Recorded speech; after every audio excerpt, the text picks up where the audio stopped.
Hi, this is Ricky Spencer, and part of our Sociology of Media Voices series today, we have Katherine Wolfgramme. She is a phenomenal person, I have to say. She's a binary transgender woman, and her pronoun is she. Katherine is an award-winning and nominated trans advocate and gender diversity consultant.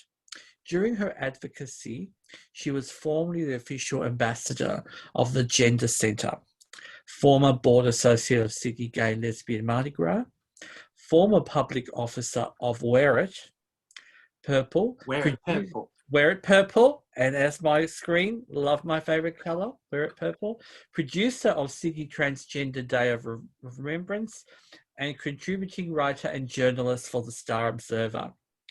Katherine has made the decision to step away from most public appointments so she can freely advocate for what is important to her: transgender children and their parents, and binary transgender people. Wow. Welcome, Katherine, to our show, and tell us the Katherine Wolfgramme story. Thank you so much for having me, Ricky. Well, I suppose there is a story. I was born in 1972 and I arrived in Australia in 1974. So I was 2 years old. And so Australia is really the only home I've ever known. And I was born with gender dysphoria, which means that my brain was wired in such a way that I have always believed that I was a woman. And my first memory was not that I was going to become a woman or decide to be a woman. My first memory was actually being told that I wasn't a woman, which is really very different. And and that's when the misery of gender dysphoria began. Gender dysphoria, what it basically means is gender. Gender is your identity, gender identity, and dysphoria is exactly the opposite to euphoria. So euphoria is like the heights of ecstasy and the most amazing feeling. Well, dysphoria is the polar opposite.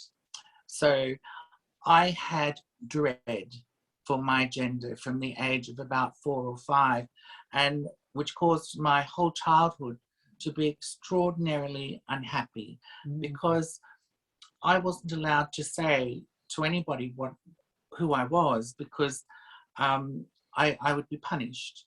You know, back in those days, the wooden spoon was not child abuse.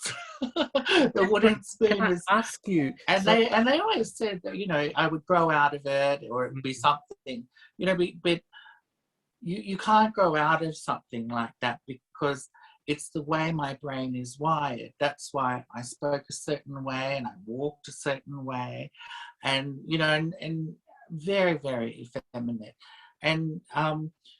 And I would have loved to have done everything that my family, it would have pleased them greatly, but it was impossible because it was my wiring that was impossible to change.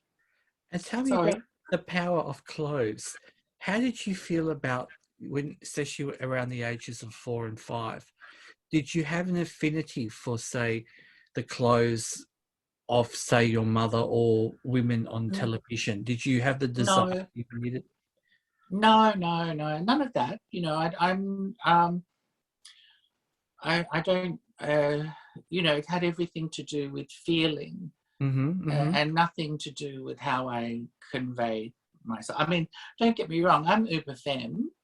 You know, you know, and but I don't think clothes define gender at all. I don't. I think, you know.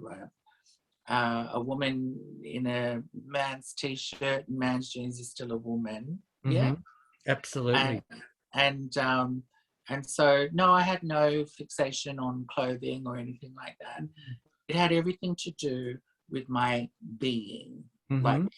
how I felt inside my identity. It's, and it wasn't taught, it was innate. Mm. Yes, the very innate spirit of my identity was a woman's, and from a very young age. And how did you go then along reaching your teenage years? How did you sort of deal with these strong feelings of yourself? And Well, I prayed. I'm from a very strict Christian home, Mhm. and I truly believed that this was a mistake that God made, and that He would change me back. And I prayed and I prayed and I prayed and I prayed till I was about 16. Mm. And then I saw an article about lay girls and Mhm. transgender people, and I mean, I didn't even realize I should do that. So then I realized that I could do this myself, that not to rely on God, because He might have been busy doing other things. Mhm. But so, and that's exactly what I did. I just sort of waited till I was 18. I left home, and Mhm. then I did everything. I took the necessary steps Wow, to become Katherine. fabulous. And tell me that journey of becoming Katherine. What was it like when you could finally, I guess, say to the world and present as Katherine? I mean, I didn't look any good, I thought, well, I felt beautiful, Mm. but I looked really rough. And but it didn't matter, it didn't matter because I could finally express who I was inside, outside. Mm. And I could,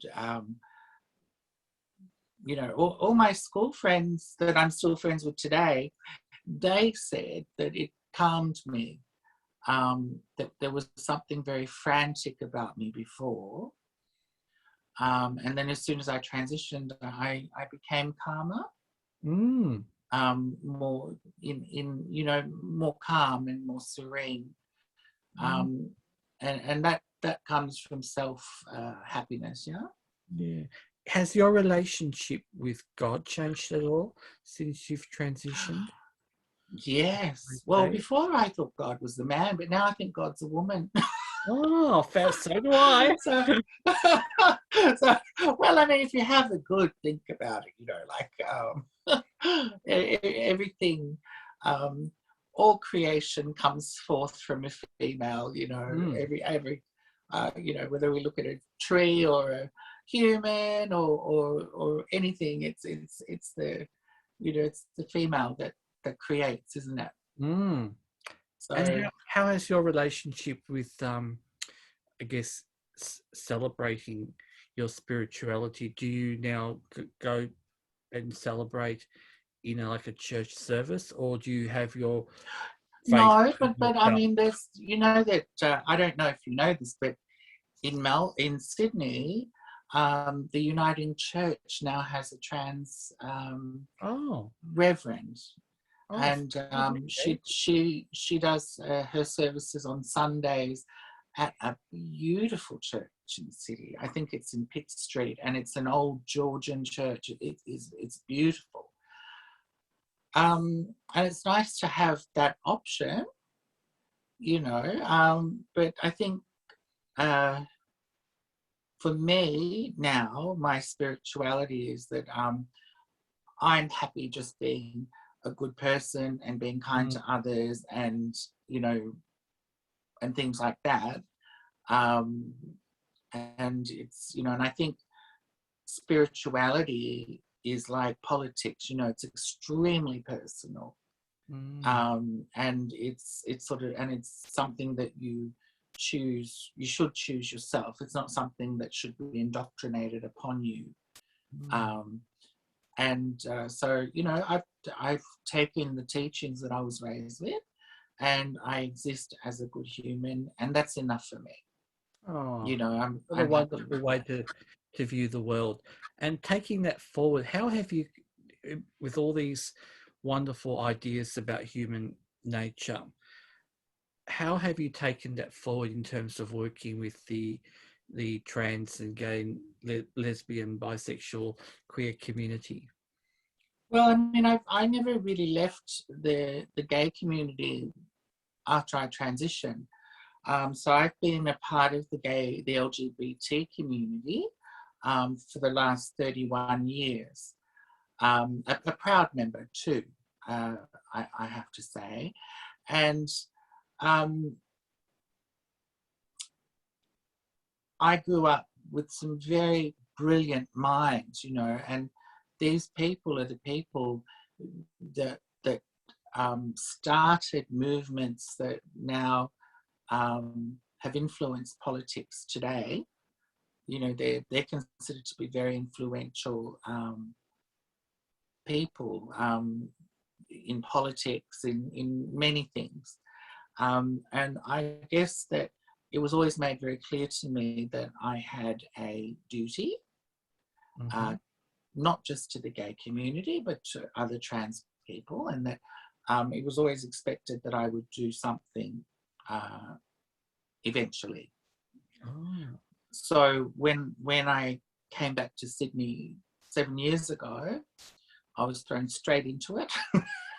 I got calls as soon as I arrived. Katherine, can you please do this? Katherine, can you please do that? Can you know, because it wasn't the trans community that gave us a platform to speak and to do all these things. It was actually the gay community. You know, gay men in power. They were actually the ones that actually allowed us to speak. They gave us a platform and a stage, and which was, you know, so good of them. And that's when they had included us in the LGBT acronym. Mm-hmm.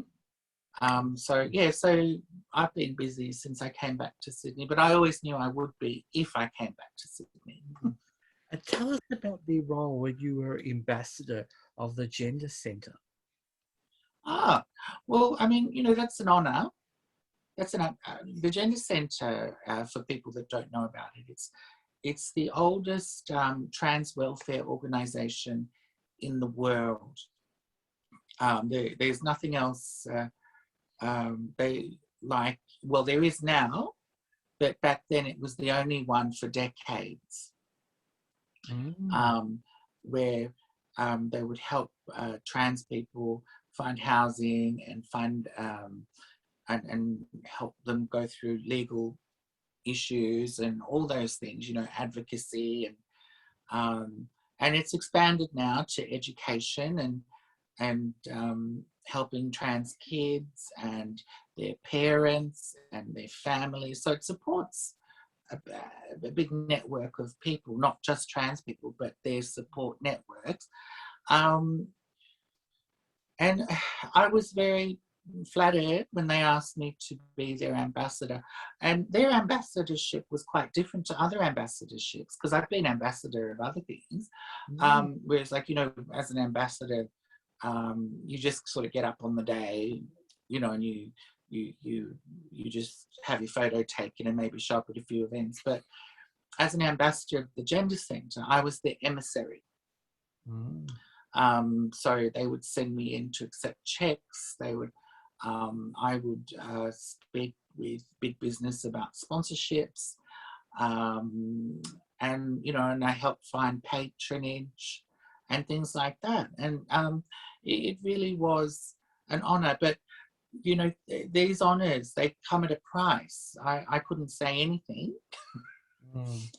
You know, they constantly call me saying, "Oh, you can't say that. You have to retract that. You can't write that." And I said, "Well, it's on my personal page." And they said, "No, you can't do that." And then in the end, I realised, because I was Pride and Protest. You know, the Mardi Gras. They're an activist group that they were trying to take over Mardi Gras last Yes, few I do years. remember that. Yeah, when it was when there was a big. They tried to cancel me Oh. 2 years ago because they lie, like they had a few truths and it was mixed with lies. Oh, You know, to demonize me and shut me down, oh, basically.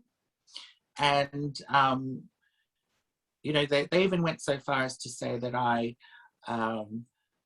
they wrote to the Gender Centre claiming that I shamed rape victims and I did all the, you know, outrageous things. And they demanded that I step down and that I was racist and transphobic and, you know, trying to cancel my years and years of good work. You know, that's why cancel culture is a little bit dangerous. oh, You know, absolutely. And you've done so much good work in the community. It's well, just that's right. You abhorrent know, that someone will do that. An organisation will take that stand and to take down a beautiful woman who's advocated for so many. I just well, must have had a there, toll on you. That must have had a toll on you, or well, did it make no, you stronger? no, you know, I've been through a lot in my day. I've been through some terrible, terrible, terrible things. And a lot of those terrible things was, you know, people would lie. You know, jealousy is, Mm. you know, growing up, yeah. So I I have been lied about before. So I, you know, it was not, but the problem was that I couldn't defend myself because um, the lawyers that belonged to the organisations that I represented didn't want me to speak out. They didn't want me to reply. They didn't want, so I couldn't even stand up for myself um, when it was all going on, and that's why. A year later, you know, it didn't work, by the way. Their cancellation attempt did not work. But that's why a year later, I decided to step down because Mm. I could see that going forward, because I just took the Australian to the Anti-Discrimination Board for their anti-trans campaign Yes, that they've yep, been yep, running. yep, yeah. I'm not really allowed to talk about Mm. that, about the conciliation and all that, but I wouldn't have been able to do that sort of stuff Mm. as the ambassador of the Gender Centre or a board member of this organisation or a board member of that organisation, you know, because you're representing more than one person, yeah?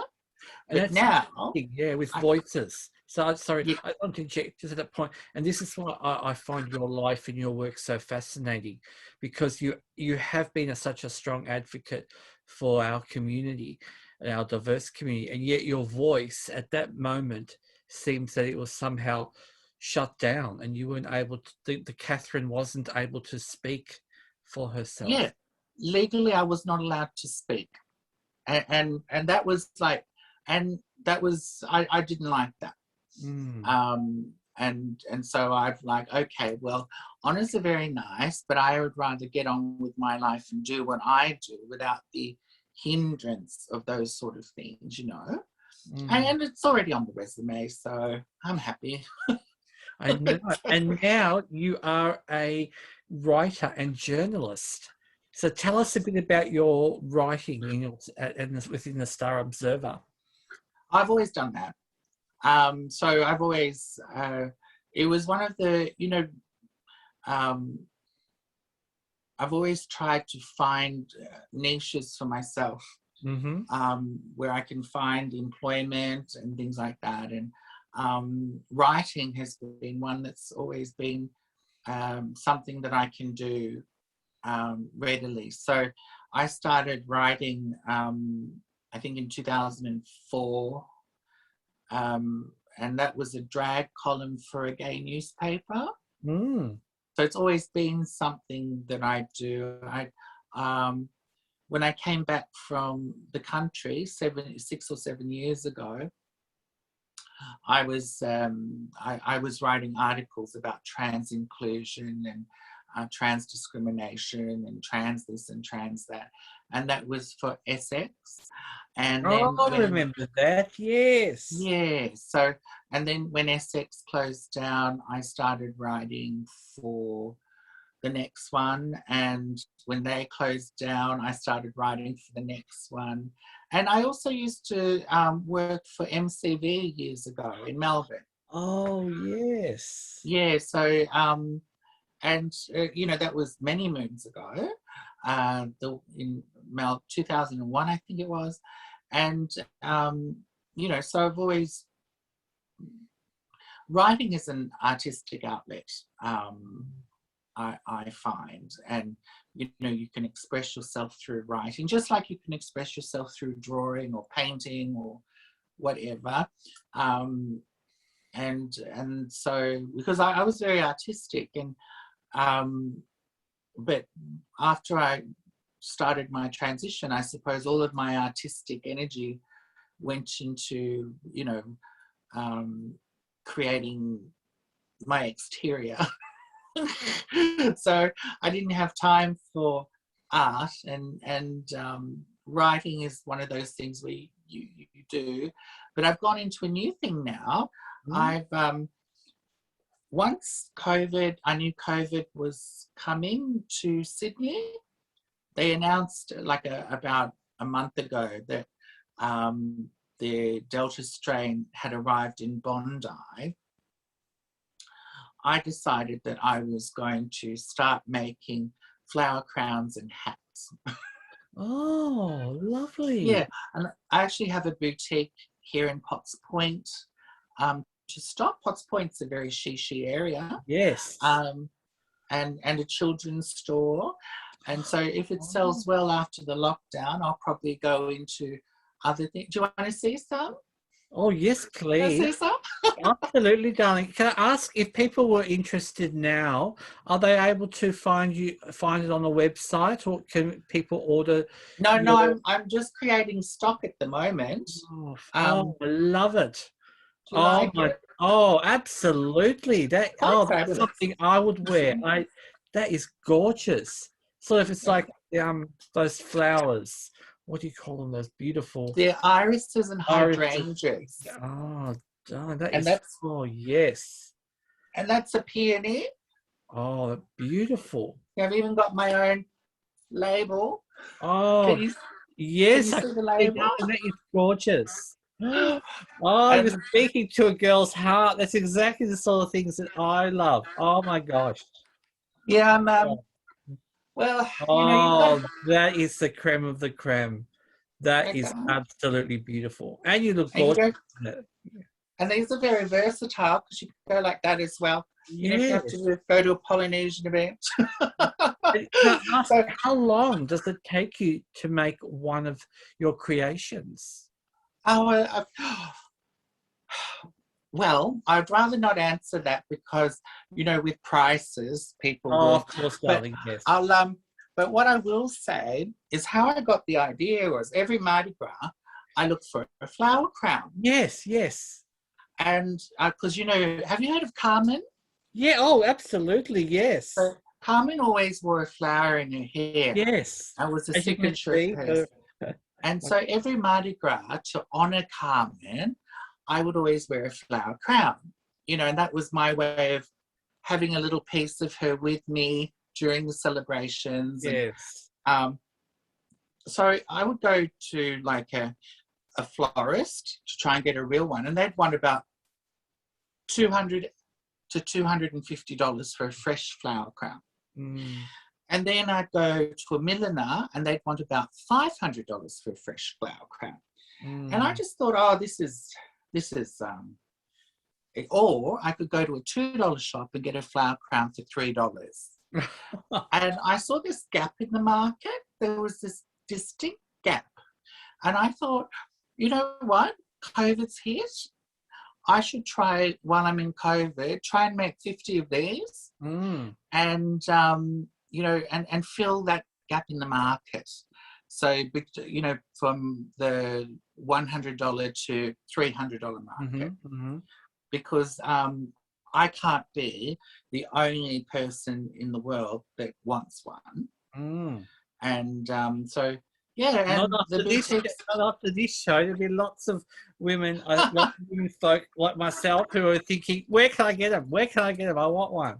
And good. Beautiful showcase. I love it because it really does, for me, it accentuates femininity in a way Mm. that, and flowers, my love of flowers and Well, natural beauty kind of and has. of course, I feel like I'm in heaven because I'm just surrounded by silk flowers. Like, it's all Oh, very neat and tidy here, but you should see this side. It's just a oh no.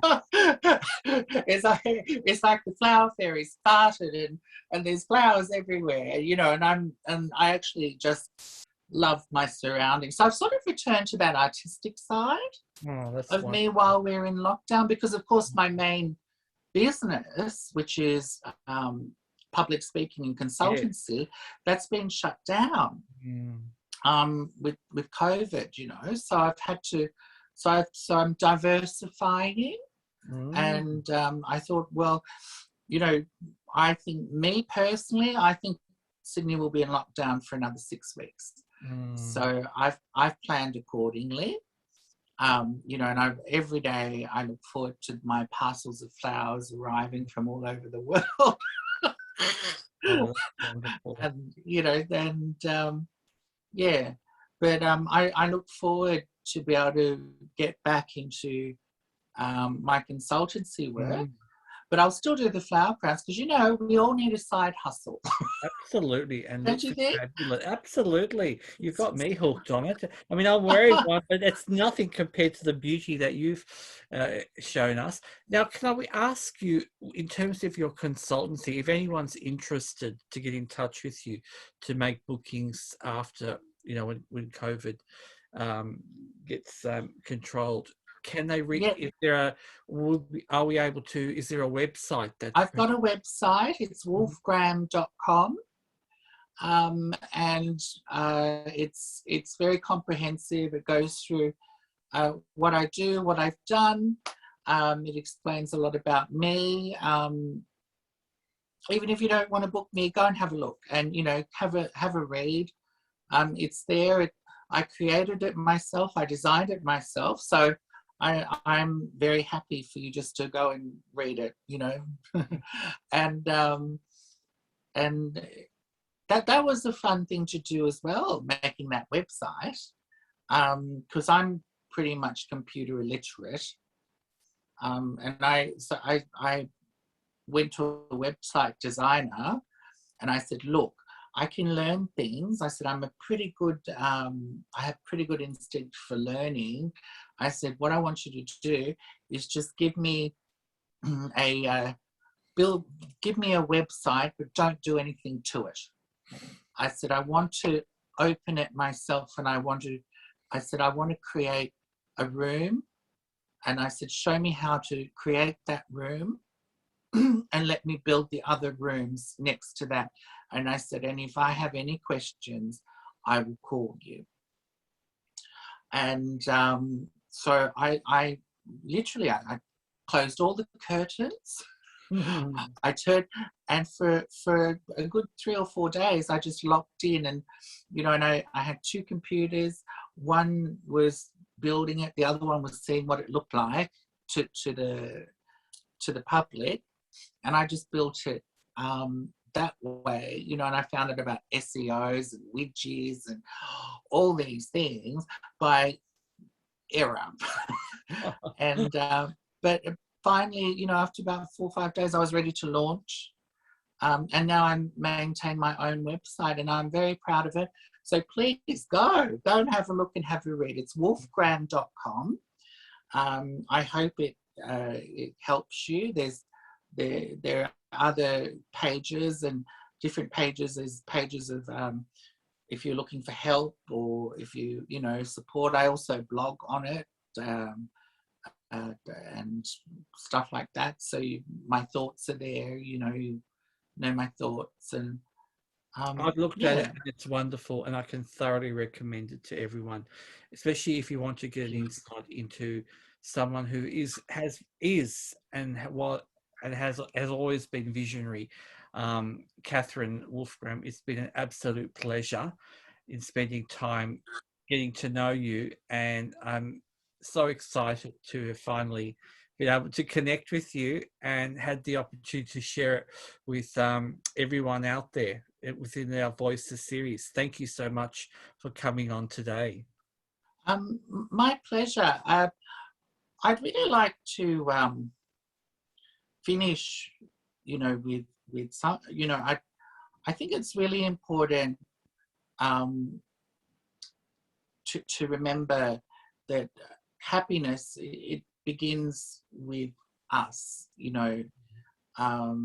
My happiness, it began because I found myself, and I risked everything to be me. And it's a really important thing to remember, especially during hard times like we're going through COVID now. And it's, you must find yourself, and remember to be kind to yourself, and remember that always to yourself, always speak your truth, because I believe that things that you hide will always come undone. So embrace all of you and every part of you, and be kind to who you are, because we live in a difficult time, and transgender people, the suicide rate is extraordinarily high. It's 30% per capita.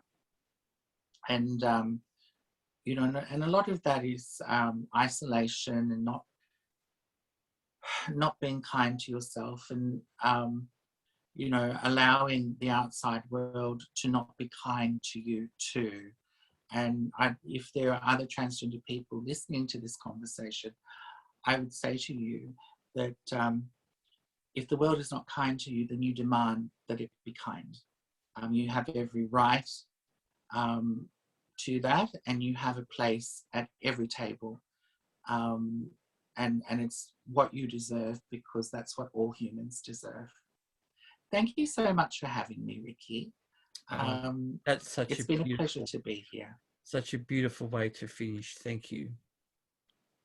You're welcome.